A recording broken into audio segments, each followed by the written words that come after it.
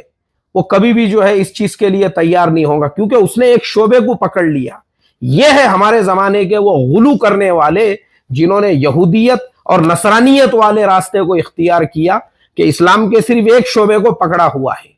بس۔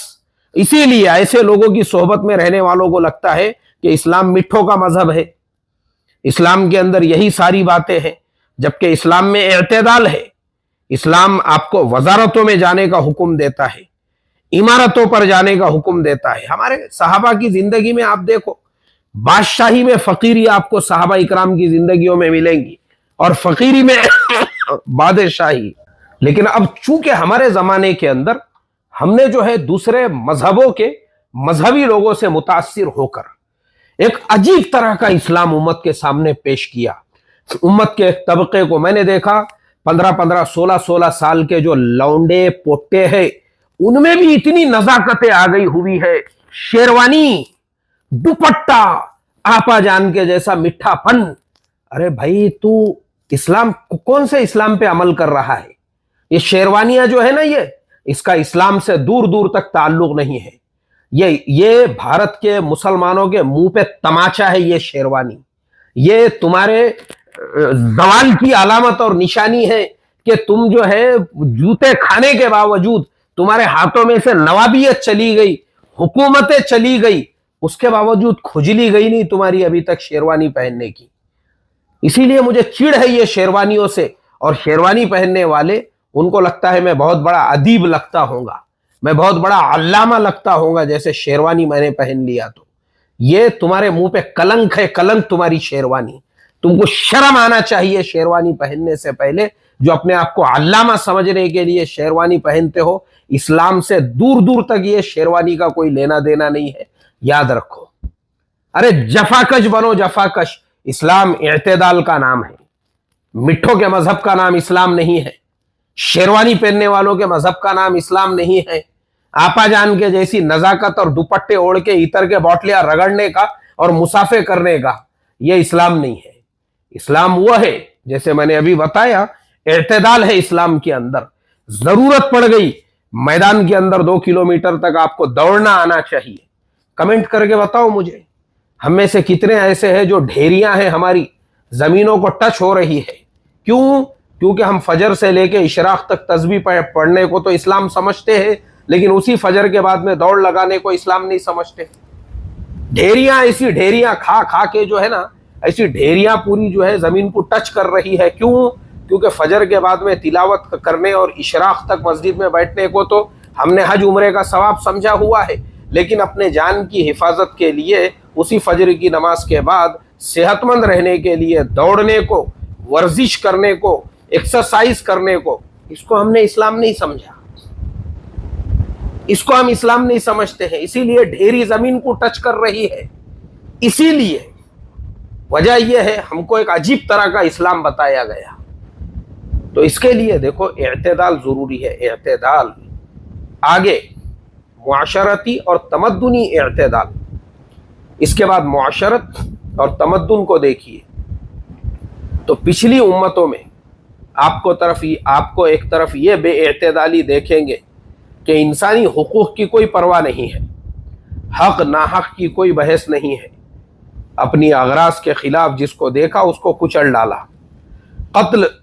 کر دینا، لوٹ لینا، یہ سب سے بڑا کمال تھا وہ زمانے میں کہ کسی رئیس کی چراگاہ میں دوسرے کا اونٹ گھس گیا اور وہاں کچھ نقصان کر دیا، تو عرب کے اندر ایک جنگ ہوئی تھی جو مسلسل 100 سال تک چلتی رہی، ہزاروں انسانوں کا خون ہوا، عورتوں کو انسانی حقوق دینا تو کجا زندہ رہنے کی بھی اجازت نہیں دی جاتی تھی، کہیں بچپن میں ہی ان کو زندہ درگور کر دینے کی رسم تھی، تو کہیں مردہ شوہر کے ساتھ میں ان کو زندہ جلا دینے کا رواج تھا۔ اور وہیں پر دوسری طرف ان کی رحم دلی دیکھو کہ کیڑے مکوڑوں کو مارنے کو حرام سمجھنا، جانوروں کے ذبیحے کو حرام قرار دے دینا، خدا کے حلال کیے ہوئے جانوروں کے گوشت اور پوست سے نفع اٹھانے کو ظلم سمجھنا، امت محمدیہ اور اس کی شریعت نے ان سب بے اعتدالیوں کا خاتمہ کیا۔ ایک طرف انسان کو انسان کے حقوق بتلائے، ان کو صرف صلح و دوستی کے وقت بلکہ عین میدان جنگ میں مخالفین کے حقوق کی حفاظت سکھلائی، عورتوں کو مردوں کی طرح سے حقوق عطا فرمائے، دوسری طرف ہر چیز کی حد مقرر فرمائی جس سے آگے بڑھنے اور پیچھے رہنے کو جرم قرار دیا، اور اپنے حقوق میں معاملے میں درگزر عفو و چشم پوشی کا سبق سکھلایا،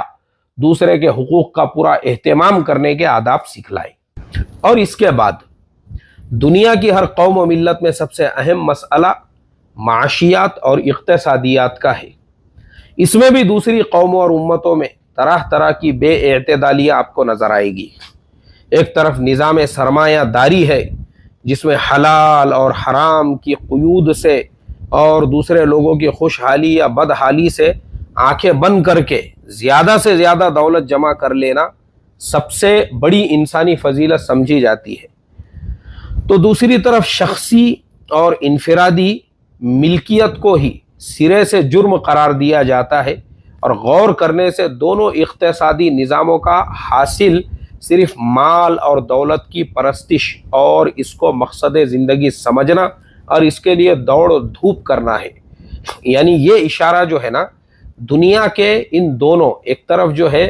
دنیا میں کیپیٹلسٹ اور دوسری طرف سوشلسٹ، جیسے پوری دنیا میں آج یہی دو نظام چل رہے ہیں، جہاں ایک طرف رشیا اور چائنا ہے تو یہاں پہ آپ کو سوشلسٹ والا سسٹم ملے گا، وہیں پہ امریکہ اور برٹن اور پورے یورپ میں جو ہے یہ کیپیٹلسٹ والا سسٹم آپ کو ملے گا۔ اور صرف یورپ اور امریکہ کی ہی بات نہیں ہے، ہمارے بھارت دیش میں بھی اگر آپ دیکھو گے، اب میں آپ کو جو آنکڑے بتاؤں گا آپ حیرت کرو گے کہ بھارت کی 90% جو دولت ہے وہ صرف 50 فیملیز کے پاس میں ہے۔ 150 کروڑ کی آبادی والے ہمارے بھارت دیش کے اندر 90% جو دولت ہے، جتنا بھی کیش ہے، جتنا بھی قبضہ ہے ہمارے پورے کے پورے دیش کی اکانومی کے اوپر، وہ دیش کے صرف اور صرف 50 فیملیز کے پاس میں ہے۔ پھر 90 میں سے اور تھوڑا آگے ہم بڑھتے ہیں، پھر اور 50 فیملیز کو ملاتے ہیں تو وہ پھر باقی کا 50 فیملیز کے پاس میں جو ہے 5% ہے۔ پھر اب جو بچا کچا ہے، اب اس کے بعد جو ہے پھر اس میں ہمارے جیسے عام لوگ آتے ہیں۔ آپ کو پتا ہونا چاہیے ہمارے بھارت دیش میں آج بھی 90 کروڑ لوگ ایسے ہیں جو 10,000 روپئے سے کم ہر مہینے کا کماتے ہیں۔ تو پھر اس کے بعد میں پیسہ ہے کس کے پاس میں؟ تو کیپیٹلسٹوں کے پاس میں ہے۔ اب اس کے بالمقابل آپ دیکھیے امت محمدیہ اور اس کی شریعت نے اس میں بھی اعتدال کی عجیب و غریب صورت پیدا کی۔ ایک طرف تو دولت کو مقصد زندگی بنانے سے منع فرمایا اور انسانی عزت اور شرافت یا کسی منصب اور عہدے کا مدار اس پر نہیں رکھا، دوسری طرف تقسیم دولت کے ایسے پاکیزہ اصول مقرر کیے جس سے کوئی انسان ضروری جو چیزیں ہیں، ضروریات زندگی سے محروم نہ رہے اور کوئی فرد ساری دولت کو نہ سمیٹ لے۔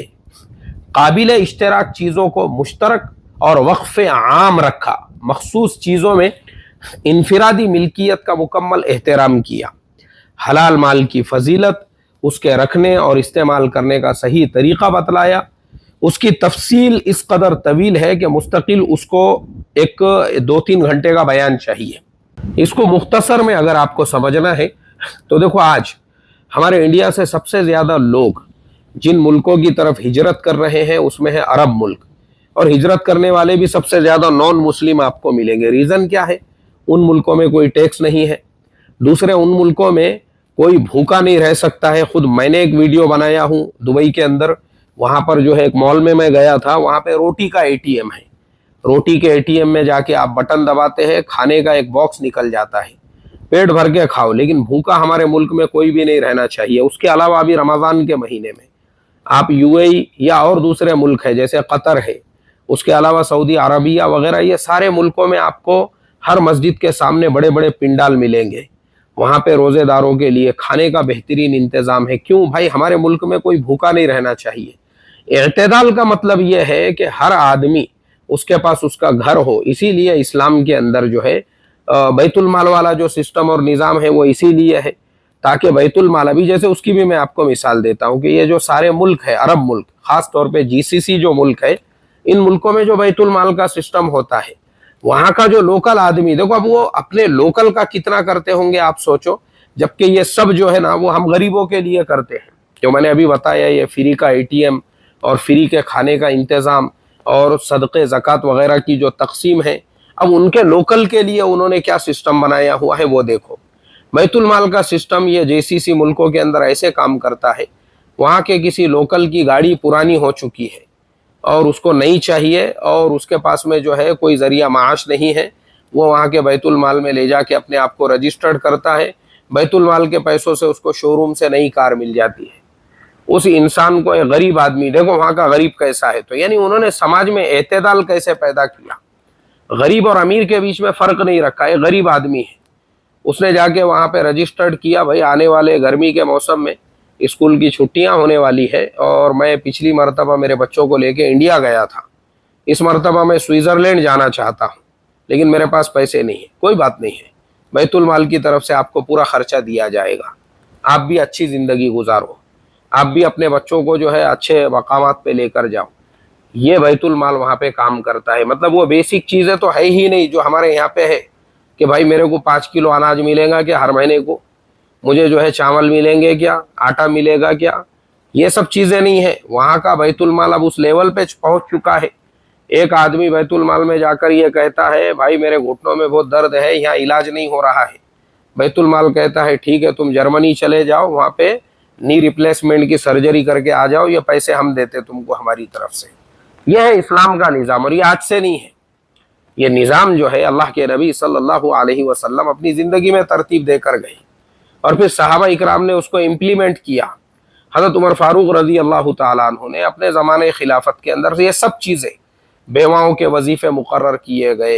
اور ریٹائرڈ جو آرمی جوان ہوتے ہیں ان کے وظیفے مقرر کیے گئے، بزرگوں کے لیے جو ہے نرادھار یوجنا ان کے زمانے میں شروع کی گئی، اور اسی طرح سے اماموں کے لیے تنخواہیں حضرت عمر فاروق رضی اللہ تعالیٰ عنہ کے زمانے میں متعین کی گئی، گھروں کا سسٹم ان کے زمانے میں، وہ سب چیزیں آج تک عربوں نے باقی رکھی ہوئی ہے۔ اسی لیے رحمت و برکتوں کی ایسی بارش وہاں پہ ہو رہی ہے۔ تو اس کے لیے دیکھو یہ پورا میں نے جو آپ کو بتایا ہوں یہ ہے اعتدال۔ اعتدال کے ساتھ میں چلو، اسلام سے پیارا اور اچھا مذہب آپ کو پوری دنیا میں کوئی نہیں ملے گا۔ السلام علیکم ورحمۃ اللہ وبرکاتہ۔